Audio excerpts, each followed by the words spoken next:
কিছু দু ওয়াক্ত নামাজ বাড়িতে পড়তে বলেন, জামাতে নামাজ পড়তে না দেই, তখন তাদের কথা শোনা যাবে কিনা? মোটেই শোনা যাবে না। একটু আগে আলোচনায় বললাম, সূরা লোকমানে আল্লাহ বলছেন যে বাপ মা যদি তোমাকে অন্যায় কাজ করতে বলে তাহলে ফালা তুতি'হুমা, তাদের কথা শুনবে না, মানবে না, কিন্তু তাদের সাথে ভালো আচরণ করবে, কথার উত্তর দিবেন না। হিকমত হচ্ছে বাপ মা যদি অন্যায় করতে বলে, না জামাতে যেন না, কথাবার্তা বলেন না, চুপচাপ বেরিয়ে চলে যান, চুপচাপ বেরিয়ে চলে যান, মসজিদে চলে যান। জি, একমাত্র যদি প্রাণনাশের ঝুঁকি না থাকে, দুশ্মনের অনিষ্টের আশঙ্কা না থাকে, তাহলে বাপ মায়ের কথা শোনা যাবে না। দুশ্মনের আশঙ্কা থাকে তাহলে সেটা ভিন্ন বিষয়, বাপ মা বলুক আর না বলুক, তখন আপনি রাতের অন্ধকারে ভয় আছে, এর সাথে গেলে কেউ মেরে দিবে, হজরে গেলে কেউ মেরে দিবে, হ্যাঁ বাড়ি থেকে বেরোলে কেউ মেরে দিবে, ভয় আছে, দুশ্মন আছে, তাহলে যাবেন না। জি, ঘরে নামাজ পড়বেন, সমস্যা নেই। 8 নম্বর প্রশ্ন বলছেন, আসসালামু আলাইকুম ওয়া রাহমাতুল্লাহ, নারীদের পায়ে পুরুষের মতো লোম থাকলে সেগুলো কি ফেলে দেওয়া যায়?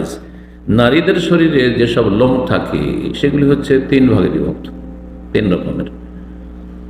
এক রকম হচ্ছে যেগুলো পরিষ্কার করার নির্দেশ দেওয়া হয়েছে, যেমন নাভির নিচের পশম, বগলের পশম ফেলবে না, নির্দেশ দেওয়া হয়েছে। আর এক রকম পশম রয়েছে যেগুলো ফেলা নিষেধ করা হয়েছে, যেমন ভুরু চিকন করা, লাআনত, কাবিরা গুনাহ, এগুলো নিষেধ করা হয়েছে। তারপরে মাথা মুন্ডন করা মহিলাদের হারাম, জায়েজ নাই। নাহা রাসূলুল্লাহ সাল্লাল্লাহু আলাইহি ওয়াসাল্লাম আন তাহলিকাল মারআতু রাসা, বিশেষ করে সাবালিকা মেয়ে যা সাবালিকা হয়েছে তাদের মাথা মুন্ডন করা জায়েজ নাই। নাবালিকাদের ক্ষেত্রে ইখতিলাফ রয়েছে, একদল বলছে জায়েজ, একদল বলছে জায়েজ আছে, প্রয়োজন।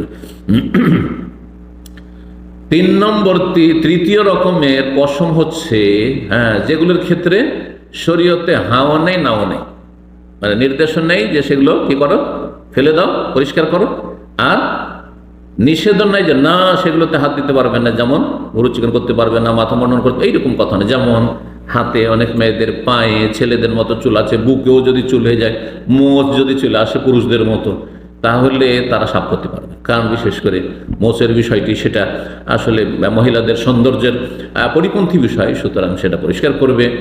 আর তারপরে আপনার গায়ের যেগুলো হাতে রয়েছে, পায়ে রয়েছে, সেগুলি যদি পরিষ্কার করে তো জায়েজ রয়েছে। সেগুলি যদি থেকেও যায় তাতে কোনো অসুবিধা নেই।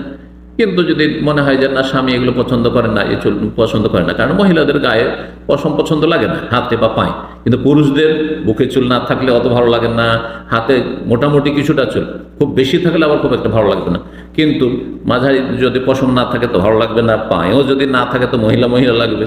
সুতরাং পুরুষদের ক্ষেত্রে কিছু কিছু বিষয় রয়েছে এগুলি সৌন্দর্য, কিন্তু মহিলাদের ক্ষেত্রে সেগুলি সৌন্দর্য নয়, সেই ক্ষেত্রে জায়েজ। এই ক্ষেত্রে শরীয়তে হাও নেই নাও নেই, জায়েজ রয়েছে, সেসব পশম ফেলতে পারেন। 9 নম্বর প্রশ্ন বলছেন, আসসালামু আলাইকুম ওয়া রাহমাতুল্লাহ।